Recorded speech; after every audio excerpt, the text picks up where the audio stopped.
Hello, everyone.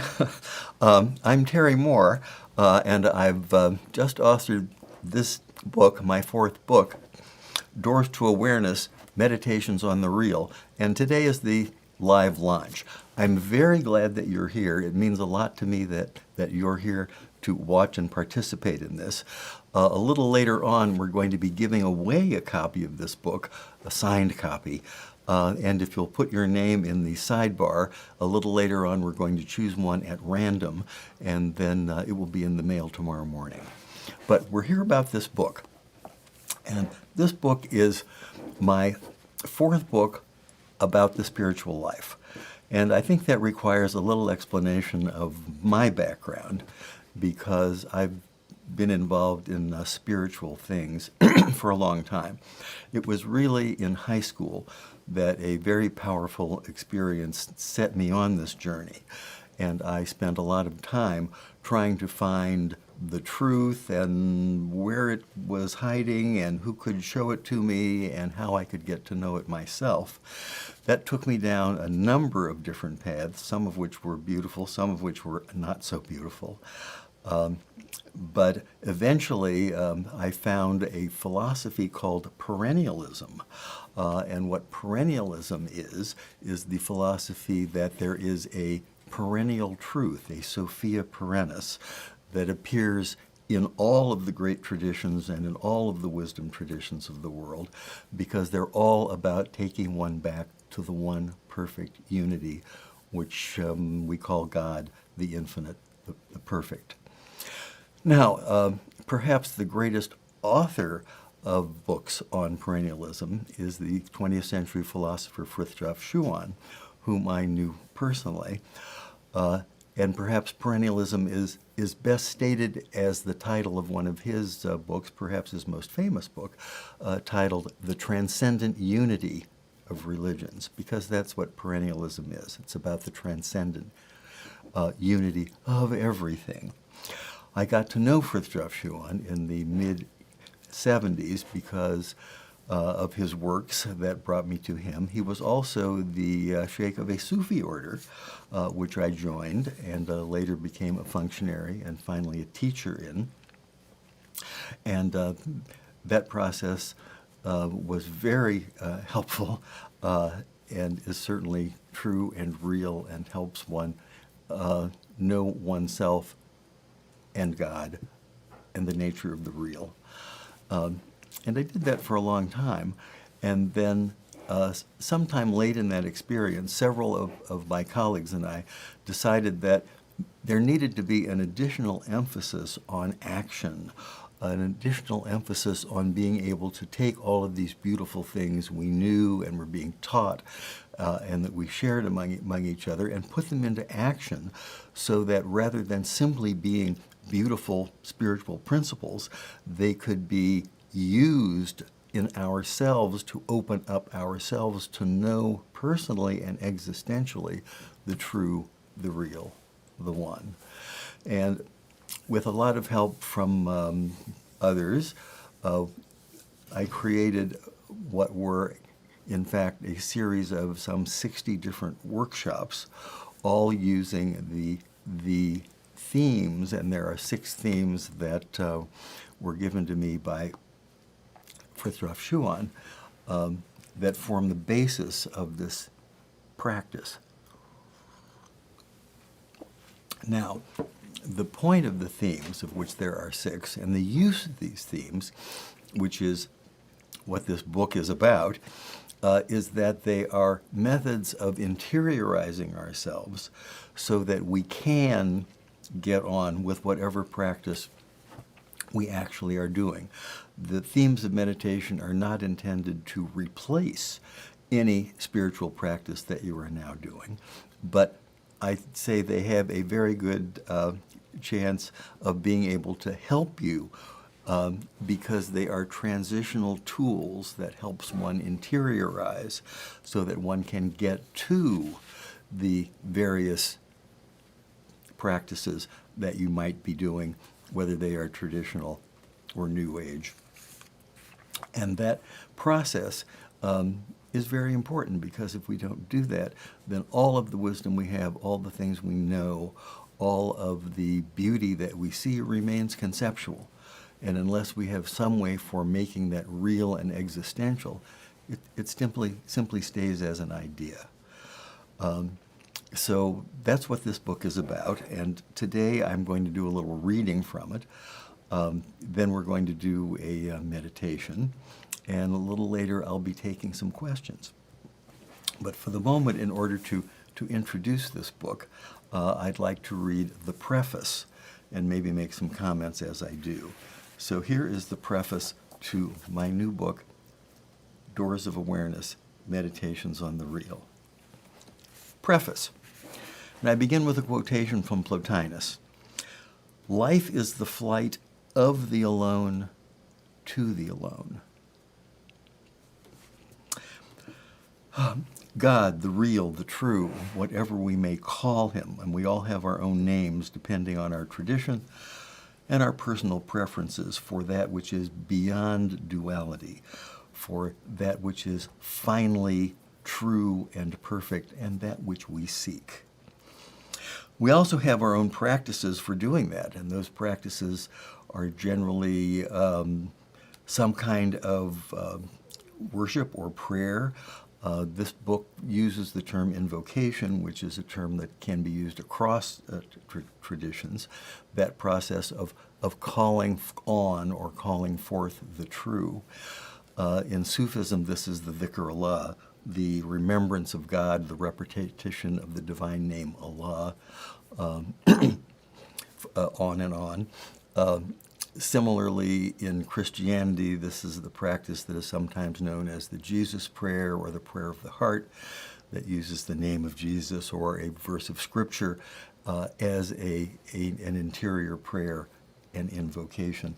Similar practices exist in Buddhism and Hinduism, and they are, in fact, really universal as worship and prayer is everywhere. Now, often as we engage ourselves, as we do our individual practices, whatever they are, we need some kind of support that helps us overcome ourselves, that helps us overcome the dispersion and distraction that we find so much in daily life, and that takes our attention away from ourselves and the good, the beautiful, and the real. And that's why I wrote this book. This book is designed to help us practice more deeply and enter more deeply into our own internal awareness. That's where the 6 themes of meditation come in. As I said, these are transitional tools that help us center and open ourselves to the rest of our practice. As I said, the 6 themes were originally a heavenly gift to metaphysician and perennialist Frithjof Schuon, and they became a central part of the practice for his disciples, both Sufi and Christian and some Hindu. And actually, he was, as a perennialist, fond of and had associates, disciples, participants, and colleagues in many of the world's formal traditions and in the shamanic and native traditions too. It was a wonderful thing to behold. But the use of these themes became a central part of his teaching and his practice, and they represent various points of departure for meditation and prayer. And regardless of the specific tradition or use, the value of these themes is that they can provide access to our interior world where we find the good, the true, the beautiful, the perfect, which is what we are seeking. This book consists of 31 workshops on the 6 themes of meditation, and I offer these to all spiritual travelers, regardless of the particular form or tradition that you happen to be practicing. I submit to you that these are helpful everywhere and can help you and are tools that will not replace but will aid your current practice. That's the objective here. I learned these themes directly from Schuon, who I met in '75 at his home in Lausanne, Switzerland, and where I took his initiation as part of his Sufi order, of which he was the sheikh. Later, in 1980, he moved to Bloomington, Indiana, where I became part of his community and stayed there until after his death in 1998. And during that time, I frequently met with him to ask questions about the interior life and about the use of the themes. The formulations presented here in this book are my own formulations, but they are based on my experience as a user and later a teacher of mystical methods and this system in particular. And throughout all of these, I submit to you that these are a very valuable tool, as they have been for me. And they're a very valuable tool for knowing yourself and finally knowing the truth. Each of these themes, and there are 6 themes, focuses on what could be called a divine quality or a universal quality. The process is then to identify that quality conceptually, then to find that quality in the world and in ourselves, and then to understand that the quality transcends ourselves and the world, and then finally to assimilate that knowledge as part of the one. Simply, perhaps in Christian terms, which is where I've heard this more often, this process can be reduced to the following epithet. Mysticism is about finding God in the world and then finding the world in God. So that's the story of how this book got here, and I submit to you that it will be a valuable tool to you in your own practice, as I said, regardless of what that practice is. And if you've just joined us recently, let me reiterate, as I will again, that we're giving away a signed copy of this book.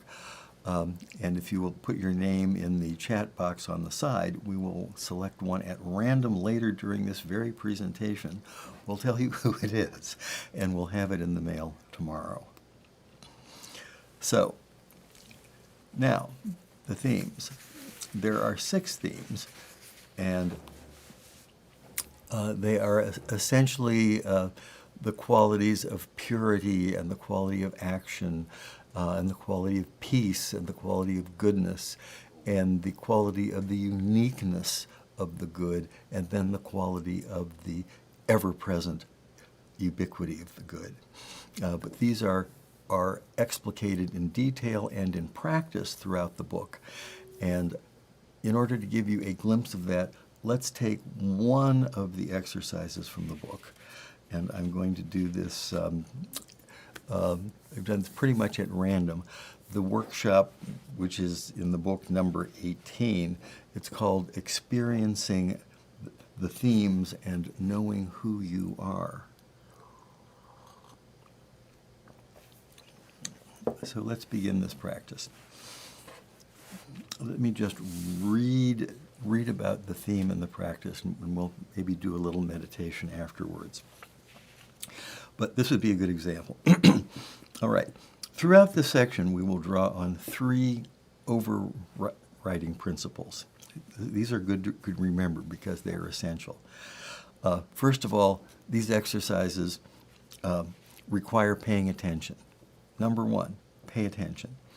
Number 2, these are about being, not about doing. The doing is important, but the focus here is on being, not the doing. And third, don't criticize. This is not a time for trying to evaluate what you're doing or your practice. As soon as you start to do that, you step out of the exercise and become something else. So let me say again, pay attention. It's about it's about being, not about doing. And third, don't evaluate what's going on. There'll be plenty of time for that later. So, the spiritual path is about knowing the true, knowing God, knowing the one. And it's about getting to know ourselves so that we may know that truth. That is the one imperative of the spiritual life. know the truth. Now, for the spiritual traveler, this knowledge comes in two stages. The first stage is intellectual, logical, rational, and hence it is doctrinal.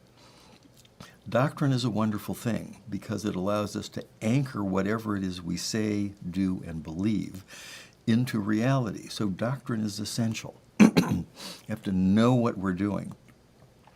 But once we have the doctrine, we need to do something with it.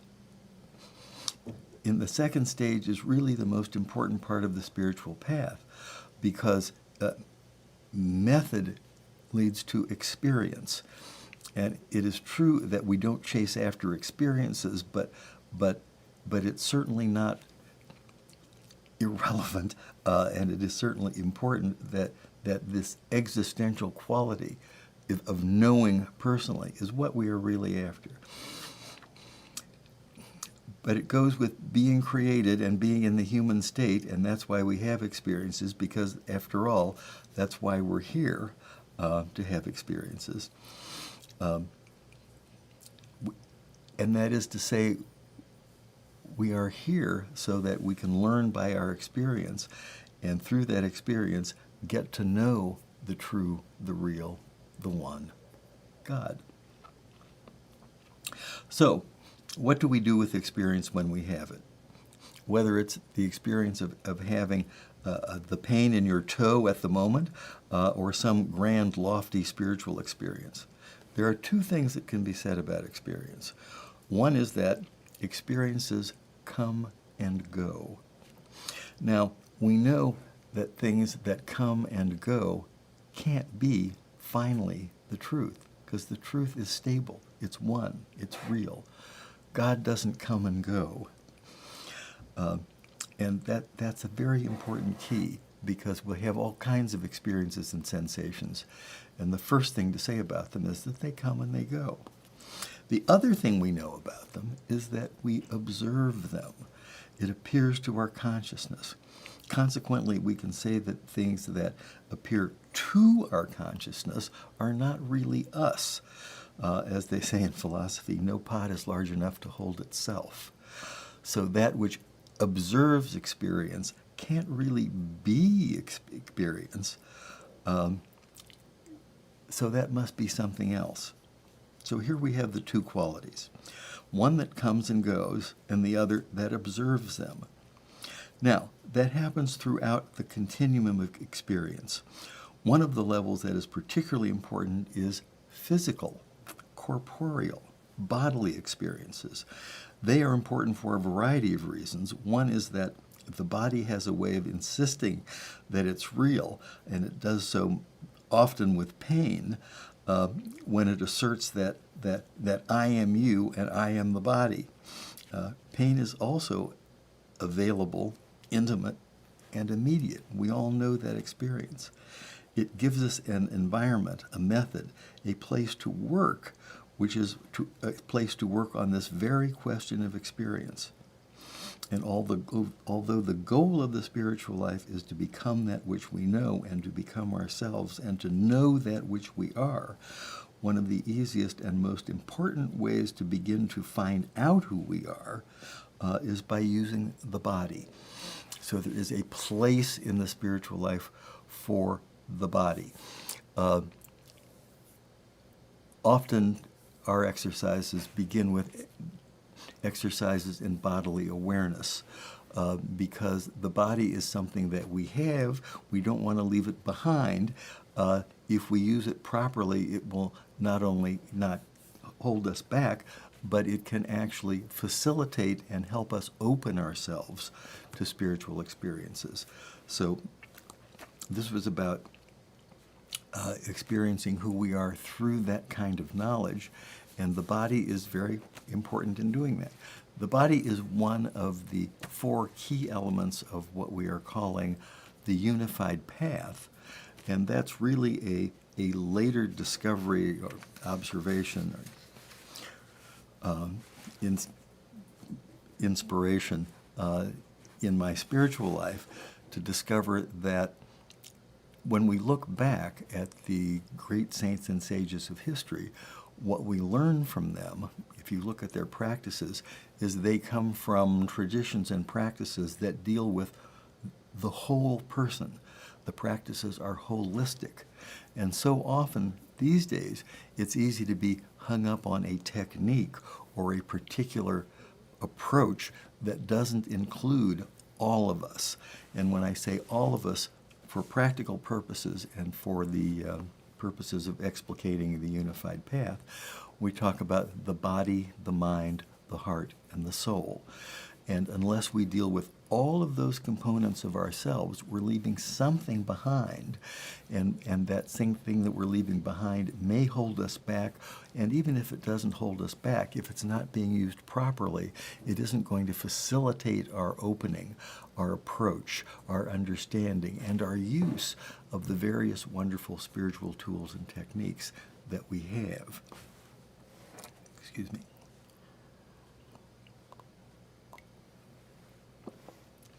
So, to find out more about this approach, the Unified Path, please see our channel, The Unified Path, and we'd be happy to include you in that community too.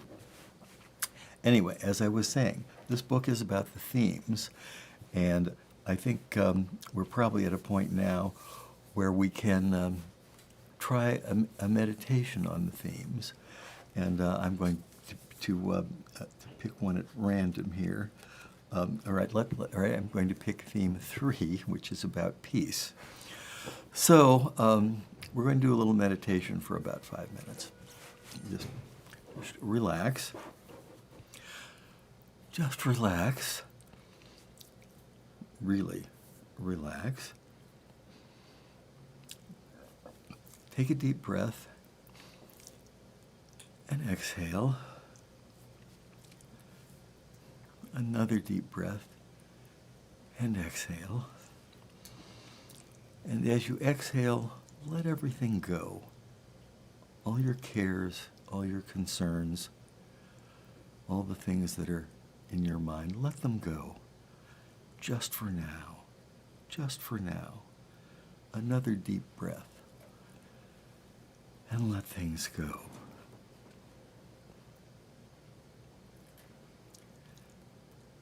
Now, try to clear your mind. Just be clear for a moment. Just let things go and be clear.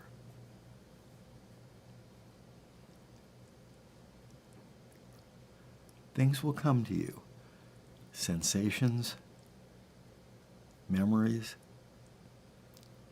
ideas, plans. Just let them go. Just for now. Just stay here in this clear, open space. Just for now.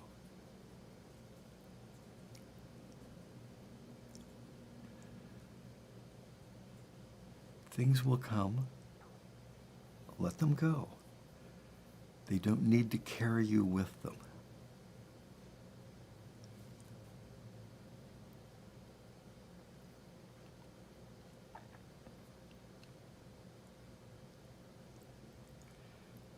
And as you're here watching these things, observing them come and go,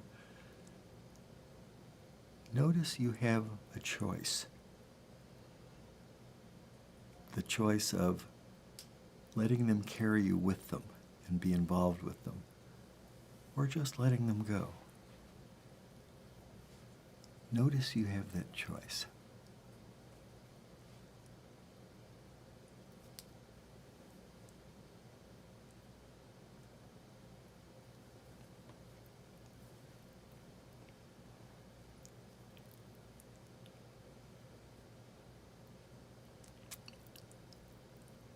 Now just stay here in this pure, clear, beautiful moment. Just for now. As you let everything go.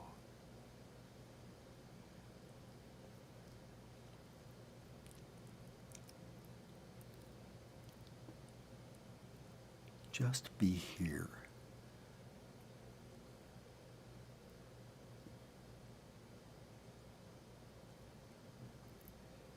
Here in this wonderful, clear, beautiful space.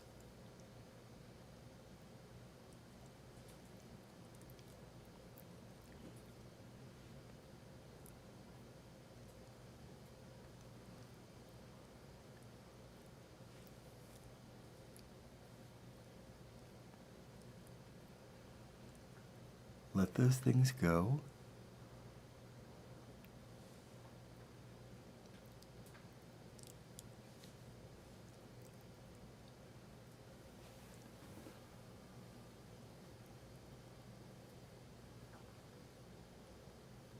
Take another deep breath.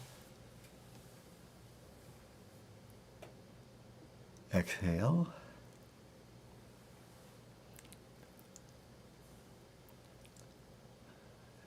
Now change your focus from inside to outside. Become aware of your body. Open your eyes. Rub your hands together if you like. Maybe gently rub your eyes.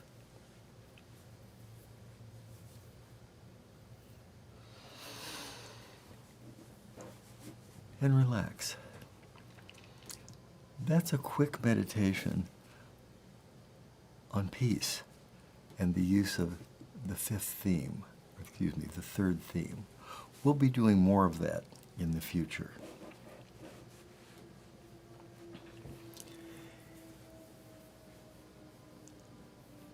Now, let me also add, if you're a latecomer, we're going to be giving away my new book, a signed copy, and if you'll put your name in the chat at the side, we're going to select a name at random later, and I'll sign the book, and we'll have it in the mail for you tomorrow.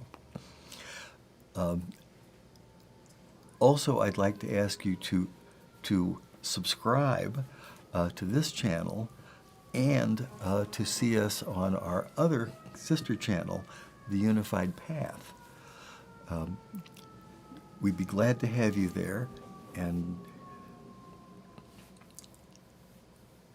we'll be doing many of the things there that we've done here today.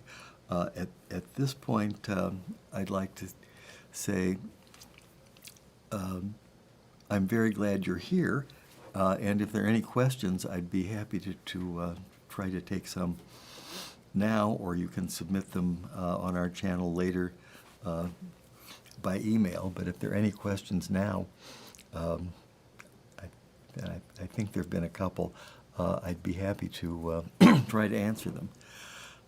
Here's one from Elisha, who says, can I explore the practices in this book if I don't resonate with spiritual language such as God or divinity? Well, yes. I think the very fact that you're interested in the book means that you resonate with something. And I realize that so often what we have here is a language problem when one talks about God and divinity, the truth, the one, the real, and so forth. And without getting into the cumbersome language that one might use, if these practices appeal to you, if you have some sense of wanting to be more or interact with that which is greater or higher, don't bother naming it for now. What you want is to get as much experience as you can, and this book, I submit to you, will help you do that. So even if you don't resonate with the language, as it says in the question, I think there's still something for you here.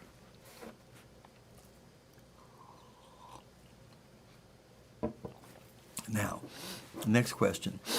The material in the book is indeed a lot to take in and sounds like a lot of work, and it also feels rich and compromising. to me. Could there be more guidance on exactly what to do and how to do this work, whether it's online or in person, in terms of working with the themes? Yes, very much so. I would like that very much. I'd be happy to take any questions personally, and that as time goes on in the near future, we're going to have, I believe, some online sessions where we can go over these things in detail and offer specific answers, techniques, and tools for those who want to use these things. And then later, perhaps in the spring, we're going to try to have some in-person events where we can do these things and watch them in person, as well as have teachers of various components of these things speak to us and show them what techniques they are using and how we might use those techniques ourselves. This is very broad, but it's intended to be broad because it's intended to be helpful to everyone. Let's see. I hope that's helpful. Next question's coming. Next question's coming.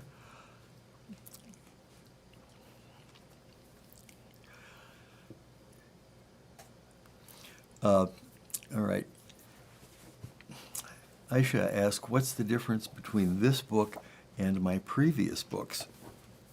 Well, the reason I write books is because I want to make the practical side of spirituality available. In my experience, there's a lot of spiritual literature, and there's much written, and much of it is beautiful and worthwhile, but it isn't enough to read. It isn't enough to know the ideas. You have to put those ideas into practice and do something. Otherwise, ideas remain ideas. And if you think a lot, what you end up with is a lot of thoughts. So my books are intended to provide practical systems, practical ideas, practical tools and techniques for engaging the spiritual life and overcoming the problems that we have as separate individuals, so that we can know the truth and rejoin the one. This book is about a specific set of practices called the 6 Themes of Meditations, which I submit to you are very valuable tools in introducing whatever practice that you're now using and allowing, providing a means of overcoming your separation and distractedness so that you can focus on what it is that you're really doing. And that's why I wrote this book. Jahan writes, Terry, been following you for a while, and I'd like to know, how does this book expand on or diverge from the core principles of the unified path? Thank you for asking. The unified path, as I was saying before, is the proposition that our spiritual life, and really much of our other life too, requires a holistic approach. And that in terms of the spiritual life, there needs to be what we are calling the body, mind, heart, and soul, which is to say a physical practice, a mental a learning practice, a devotional or worshipful practice, and an interior practice. These are about introductions to the last group, to the interior practice. Because if your practice is meditation, then how to get into meditation is always a question. These tools, these six themes, as can be used quickly, or for that matter at some length, as a transitional tool to help leave the rest of you and the world behind so that you can give yourself to your practice as much as you can. Again, these are tools that are designed to help you with the practice that you are now doing or that you might take up. They will not substitute for what you're doing. Let's see. Abigail asks, what do you hope your readers think, feel, and do after reading Doors of Awareness? Well, I think there are a number of things that I would like people to do after they read Doors of Awareness. One is to give copies to their friends, and I note that it's the holiday season, and it's a good time to give books. And this would be a good book to give others. But more than that, what I want people to do after reading this book is actually use it. Because if the book isn't in use, if these themes aren't practiced, they remain just ideas. And there's only so much you can do with concepts. And as long as they remain concepts, they're interesting and they're beautiful and they're encouraging, but they don't really turn the wheels of the heart. You have to put those concepts into practice. And this is about ways of putting the concepts into practice. That's what the themes are for. Next question. Thalia asks, I wanted to ask, since I'm fairly new to the Unified Path, but it makes a lot of sense to me, and I just haven't found the right spiritual activities yet. If I begin to do these meditations and I also want balance, which elements of the Unified Path are addressed by my meditations on these themes? Well, that's a very good question, and one that allows me to get back to the elements of the Unified Path: body, mind, heart, and soul. And the point of the Unified Path is to deal with all of those, but not necessarily to put them in balance, or at least not to make them equal. All of us have a different need for different amounts of these things, and that which is true for one person may need more devotional activities, or may be doing too much devotional activities and not spending enough time learning or doing the interior work, or for that matter, using the physical component. They remain out of balance. So it's a question that you have to answer for yourself.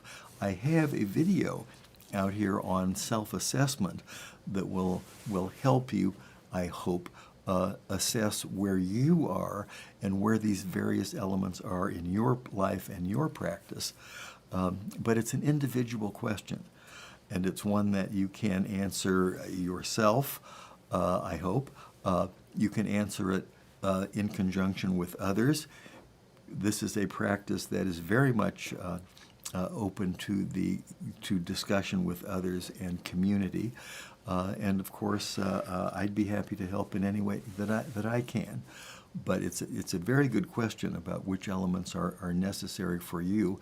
And the first thing I'd suggest you do to try to answer that question is try them out, explore them, feel around, see how they feel, and again, look at that assessment video and see how strong these various elements are in your own life and in your own practice. Okay, Terry, we have one additional question, and I just asked one of the viewers for their input. So Abigail asked, I'd like to ask you about how you describe your writing process. Would you say it is divinely inspired? Oh, is my writing process divinely inspired? Well, I'd love to say my writing process is divinely inspired, but that gives the wrong impression. Most of my writing is done in response to questions, either questions I have or questions that others ask. And in the process of answering those questions, I hope that there's a gem of inspiration in there somewhere, but I can't look at you and say my writing is divinely inspired. But I hope a lot of it is. We have a question from Laura, and she asks, where is the question? Question from Laura. Sorry, I just lost it. Is this book aimed at a more advanced spiritual seeker, or is this for anyone? Oh, Laura, thank you. That's an excellent question. The question is this book aimed at an advanced spiritual seeker, traveler, or at a beginner? And the answer is both. because I think those who are very new to the process of spiritual work or self-transformation can find in here tools that will make learning these things, exploring these things, knowing these things easier. Similarly, for those who are advanced or experienced travelers, and this was my experience after 30 years in a Sufi order, these are things that are very helpful to those who know the territory and want to be able to use it better. So the answer to the question is, yes, it's for everybody. It's intended for everybody, newcomers and advanced seekers and travelers alike. Monica just wrote in, are there supplementary sources like guided meditations or interactive content to help readers deepen their understanding of the book's themes? Oh, there will be in short time, because we'll be doing a lot of these things, I hope, together. And I'll be recording more guided meditations, and I hope there will be a community where we can do these things together. And if you'd like to be part of that community, please subscribe and visit our channel, The Unified Path. Yes, that's very much part of the process and will be forthcoming. And thank you for the question, Monica. Great. Maria asked, for future, could you share body practices, breathing you recommend? Yes. Well, as I was saying, I keep saying that a lot, but as I was saying, in the Unified Path, one of the elements is the body and the use of the body, because the body isn't something that we want to ignore or leave behind. It can be problematic for us, and at the same time, if we handle it well, it can be an asset, and it can help us open our hearts. But there are many practices for using the body, and they involve motions or rituals or breathing or other activities, and we will be exploring those in detail in future sessions, and I hope having experts who teach these things available to show us how they're really done. And that's forthcoming, and I look forward to being able to share those things with everyone. And thank you for the question. I'm just looking, and it looks like we've gotten through all the questions, Terry. All right, well... I do have a question. Wait a minute, we have a question from Tony. Yes, Tony. Is this a book circle book? Is this a book circle book? I would very much like this to be a book circle book, in that there's a lot to be discussed here, and the approach to the themes of meditation and their use is the kind of thing where we can actually all learn from each other and each other's experience. So this is very much a book circle kind of book, and we hope to be having those book circles in future online meetings, and one day in the not too distant future, maybe in-person book circle gatherings. So yes, this is very much a book circle book. Please join our book circle. Now, is it time to give away Yes, it An- is. an Terry, autographed copy of the book? you can tell them to put, if they haven't already, their name in the side All right, chat, right. and we'll do a randomizer. Let me ask you one more time. Put your name in the side chat, and in a matter of minutes, we're going to do a randomized drawing and give away a signed copy of my new book, and it'll be in the mail tomorrow. And I need my team to tell me. Great. And we when- have the winner is We have a winner. Francis Aquino. Francis Aquino is our winner. And Francis, this book, I will inscribe it, and it will be in the mail to you tomorrow morning. Now, even those of you who didn't win the book, you can buy this book at Amazon, and I submit to you it's a great Christmas present or holiday present, and we're in the season for giving. And it's available after today. So please buy a copy and give one to your friends.